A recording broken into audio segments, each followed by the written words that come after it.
Welcome back. We've got a great episode for you today. We're going to preview the games that I went to last week, Bingham at Orem and Herriman at Lone Peak. We're also going to show you some of the clips that I have for that game, as well as go over where we're going to be this week and give you a preview of that, as well as some of the other episodes you should see in the near future. And here's the clips.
All right, we're going to start with Bingham at Orem. We're going to break down each team individually, give you some of their key performers, and really give you an idea of how they performed overall. First, we're going to start out with Orem and Cooper Legaw. Cooper Legaw threw for over 300 yards this week. He did make some mistakes, threw 3 interceptions. He also ran into a Bingham defense that was well prepared for their option run game. He wasn't able to get a whole lot going there. And I believe that a lot of his athleticism, what he brings to the table, was negated by how good that defensive front is. And it really hurt Orem in their offense in the first half of this football game. Talk about Puka Nacua. He had a great game, 162 yards receiving with 2 touchdowns. Also caught a 2-point conversion for them late in the game. There's one play in particular with Puka that stands out in my mind that really is why he is the caliber of college recruit that he is. On Orem's first touchdown drive, Legaw basically throws it up to him in the end zone. He's being single covered, and he just elevates over the top of the defensive back, brings the pass down at its highest point, and scores 6 points. Basically, based on his athleticism. He went up and got the ball, and it was just amazing to see how athletic he is, and the leaping ability that he possesses. Just shows me that he is ready for that next level, and he is one of those talents that you don't forget when you see him play. One performer that I didn't expect to see such a great game out of, and a kid that I'm really impressed with, is Orem strong safety Ethan Slade. Had 9 tackles on the night. Really came up, hard-nosed kid, stopped the run. When you're playing strong safety like that, it's always important that you can get up and offer run support and stick his nose in, and he did that. He took on some blocks the other night that were just really impressed me, and I'm going to have to give a breakdown of his performance in future videos, but I really love those strong safeties that come up and help stop the run. He was big in that first half and really did a great job helping their defense stop the run. Later in the game, Bingham was able to get that running game going, broke off some big runs, and that's really why they were able to come out with the victory. Is I think they just wore Orem down from a defensive side of the ball, and Bingham's depth showed as well. They showed why there's a distinction between 6A and 5A and 4A teams. Is those 6A schools just have so many more kids that they can plug in and play at a high level. And it really showed Thursday night with Bingham being able to pull out the victory against Orem. So let's talk about Bingham in more depth. Bingham's D was amazing. They played extremely well, especially those studs that we had talked about in our preview video. Guys like Seleke Ata, Samote Pepa, Lolani Ilangi, and Junior Fotu. Those kids had an amazing night, and really made it difficult for Cooper Lagon, Orem's offense, to get going and moving the ball consistently. Orem's offense is good enough where they were able to get some chunk plays and some explosive plays, and that's why they were able to score some points. But really, it was a difficult night all night for Orem's offense because of those 4 kids. Another point we want to talk about with Bingham, and this is on a sadder note, the Whistler injury. I hope that he's able to come back this year and be productive for them. He's a talented kid. I love watching him play. He's hard-nosed. He really runs the football hard. I hope that he's able to get back and play at a high level before the season ends.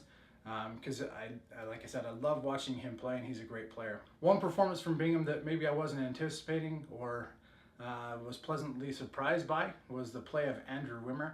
He's the other back in that backfield that shares touches with Whistler. He had a great game, had some big chunk plays, really explosive runner. I'm going to be intrigued to see how he performs the rest of this year, especially if Whistler's out for a long period of time. I hope that's not the case, but Wimmer is fun to watch, and both him and Ethan Slade, who I mentioned earlier for Orem, those are kids that maybe aren't getting a lot of recruiting pub right now, but I expect towards the end of the year, maybe some of those smaller D1 schools here in the state, your Weber State, Southern Utahs, those type of kids are right up their alley, and they should be recruited by those schools. So look for that, and on to our next game.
All right, so we just watched the clips that I have from Herriman at Lone Peak.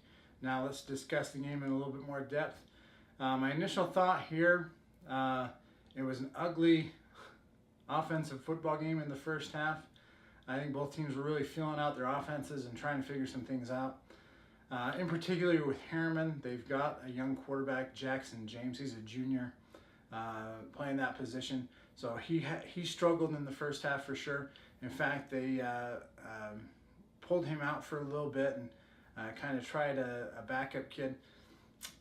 That was really the story for me in that first half, is just both offenses really struggled, and both defenses actually played really well. So that's the story of the first half.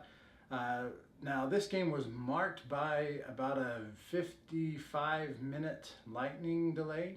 Now they went into the delay going into halftime, so it was actually a little longer. It was about an hour and 10 minutes before they started playing the second half. When they came out in the second half, you can see in some of those clips, you can see some of the rain, you can see the wind really had picked up, made going one direction really difficult. And so I think that's kind of what you saw is the third quarter, Herriman started out with the wind, and so they were able to put together two nice drives. One ended with a touchdown, and the other ended with a crucial fumble down around the 1 or 2 yard line. And that really was the game changer. That was the difference in the game, is that fumble inside the 10 for Herriman. A couple of question marks I have about these teams moving forward. Lone Peak, their running backs were slowed heavily by Herriman's defense. Kobe Freeman and Mason Wake, they struggled in that first half. Did a little bit better in the second half, but I'm gonna continue to watch some of their games and keep my eye on them and see how they get better as the year moves forward. On the Herriman side of things, I have some questions with their offensive capabilities, to say the least, right now. Mainly quarterback play is a big thing for them. I need to see more out of that young quarterback, James, and to see if he can get better as the year moves forward. Let's break down each team. Let's break down each team. Let's start with Lone Peak. Lone Peak, I was super impressed with Michael Daly. He's their outside linebacker / defensive end. He dominated up front. The official stats that Lone Peak provided had him with 5 sacks and 8 tackles for loss. That's crazy. Some kids don't even get that in a season. And he had that in one night. He really led the charge for them defensively and dominated. What I already pointed out with Lone Peak goes into my general thoughts of the game. Offensively, I'm kind of concerned whether or not they're actually going to be able to pound the football with that running game, be efficient doing so, and being able to score some points. One of their scores came on a lateral pass. Tossed it out to a receiver, and then the receiver threw it down the field. It's good that you can turn to gimmicks and trick plays and get some production out of those, but if they hadn't had that score, it possibly is a different football game. So it'll be fun to watch Lone Peak's offense improve and get better throughout the year. They need to get better offensively, and they need to do it quick. When we're talking about Herriman, let's talk about their offensive issues. They need to get better at the quarterback position. Jackson James needs to play better, and he needs to do it quickly. Their offense will move as the quarterback goes, so he needs to really get better. The upside, or the bright side for them, is that in the second half he played much better. He actually made some throws, got their offense moving down the field, and if it hadn't been for that fumble late in that drive, late in the third quarter, maybe this is a different football game. Maybe they end up getting the win. You never know. But I need to see more out of him and more consistency. The other point with Herriman offensively that I wanted to talk about is Blake Freeland. He was their quarterback last year, moved to tight end. He's a BYU commit, and he is a big kid. He's 6'8", a big tight end, huge kid. That's really what catches your eye when you watch him. You're like, oh, he's huge. But with that in mind, watching him play the tight end position, I have some question marks that he needs to answer for me. In fact, I'm going to re-watch this game at some point and just see if my initial opinion with him playing tight end is accurate. If I, maybe I'm being too harsh, but he looks a little bit stiff for me at the tight end position. He's not a great blocker at this point. He needs to work on that. And his route running as a tight end, I think he just needs to get used to where to be and how to run those routes. And part of that too could be the fact that there were some miscommunications between him and his quarterback. I understand that. I'm trying not to be too hard on Freeland because he is switching positions. What I really want to see from him moving forward is I want to see him getting better on a weekly basis. I want to see him feeling more comfortable at the tight end position.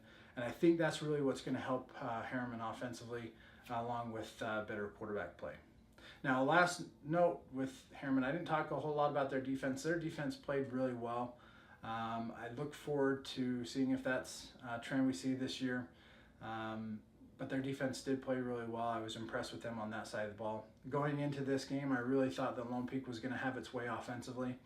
And Herriman's defense actually did really well, and they stood up to a team that I thought was offensively superior. Let's talk about what you can expect video-wise moving forward, and some of the games that I'm going to be going to here shortly. Game-wise this week, I'm going to be at American Fork at Timpview. Look forward to that. Both those teams are picked to do well within their region, so I really look forward to a competitive football game on Friday night. So I should have a video posted on that this weekend. I do also want to do a video during the week, hopefully to be posted before that game Friday night. This week I'm going to talk about officiating a little bit. I'm going to share some of my perspectives having officiated high school football, and just give you some basic things that you should look for as a fan. And maybe that way you're not cursing the referees from the stands, if you will, because you'll understand what they're going through and what they're looking for. All right, that's our show tonight. Thank you for the watch. If you like what you saw, subscribe, notification bell, click it on. That way you'll see all the updates in my videos and all the future things I have planned for this channel. Good night.